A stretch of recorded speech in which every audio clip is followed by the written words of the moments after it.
Sariwang-sariwa mula sa kasa. Andito po tayo ngayon kasama ang ating NMAX version 3 2025 Standard Edition. So, sulit nga ba ang motor na to sa halagang 155,900? Tara, samahan nyo ako. Pero bago yan, intro muna.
So, ang unit na kasama natin ngayon ay ang glossy black na variant.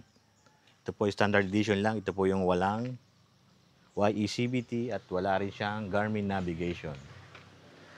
Pero upgraded na rin po siya. Ikumpara nyo doon sa lumang NMAX version 2. Kasi po, meron na po siyang napakagandang taillight. Kita nyo naman po yan. At isa pa po, meron na siyang dual sub-tank na shocks. Adjustable po yan. So, maramdam natin na talagang bago na yung play niya. At ganun pa rin, naka-water-cooled pa rin siya. Single overhead cam na 155cc engine. So, ito, kitang-kita nyo po sa harapan na nabago rin sa kanya. Very noticeable. So, ayan po ang kanyang mukha. Napakaganda. Para siyang singkit na napakatapang na meron po siyang projector lamps. Yan, kita nyo naman po. Yan po yung naka-low.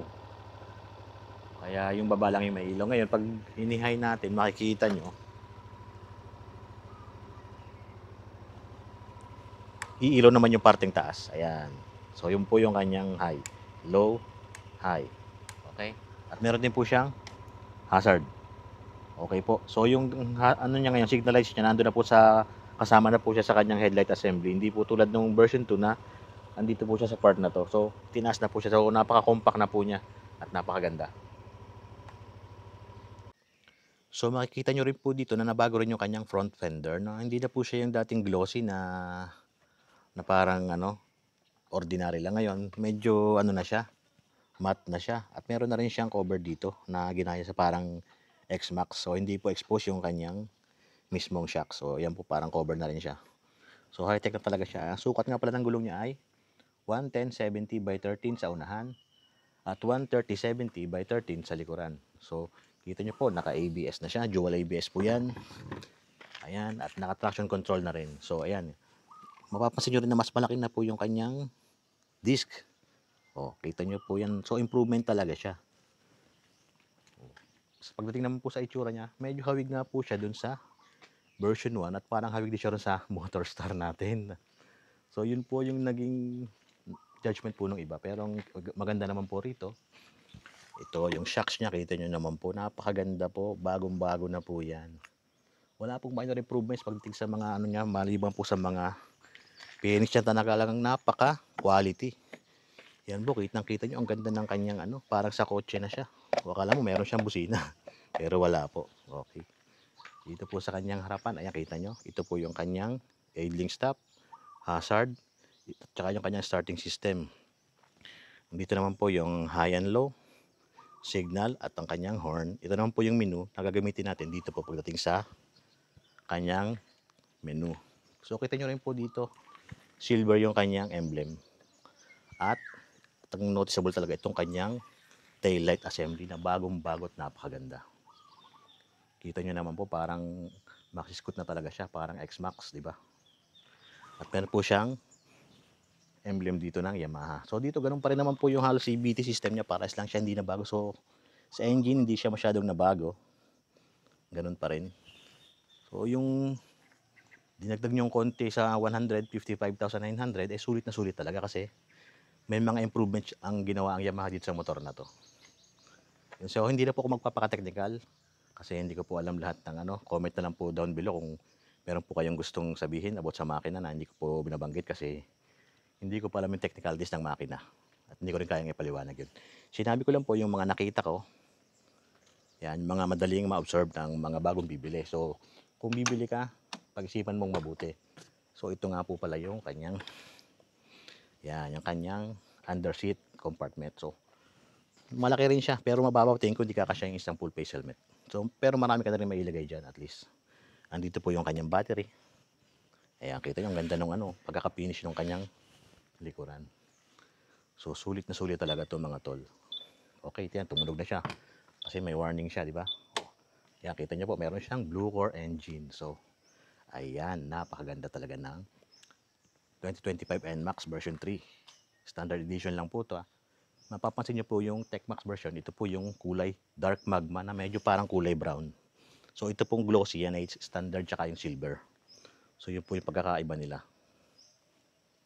Okay, ikutan po natin ng konti. Tsaka makikita nyo rito yung pang ilalim niya, kita nyo, hindi siya ordinaryong plastic, para po siyang carbon. At tsaka po yung dito, yan, yan po. Carbon na rin siya, kamukha rin nung nandito sa underseat. Ayan, so ang ganda po ng ginawa ng Yamaha rito. So, sulit na sulit po to. Kita nyo naman po, yan po yung February 12 na. Ano pa, alam ko kung manufacturing date yan o assembly date. So, ayan po yung kanyang unahan. So, yun lang po. So, test ride naman natin siya. Samahan nyo ako. Okay, sa actual performance ng motor na to. Let's go! So, kung ako po ang tatanungin nyo, kung sulit ba ang motor na to o hindi, sa palagay ko, depende yan sa inyo. Kasi, kung meron ka ng version 2 at mag-upgrade ka sa version 3 at kung standard din naman ang kukunin mo, sa tingin ko, wag na lang. Pero kung magmumula ka sa version 2 at gagamitin mo bibili mo yung TechMax, talagang sulit na sulit. Kasi kung sa 20k na dagdag mo, ang ganda ng may ibigay sa'yo. Garmin navigation, tapos ay naka-YECBT ka na. Diba? Napakaganda niyan. So kung nakatulong po sa inyo ang video na to, sana mag-like at subscribe ka naman dyan. Hindi po to sa pilitan, kung pwede lang. Okay.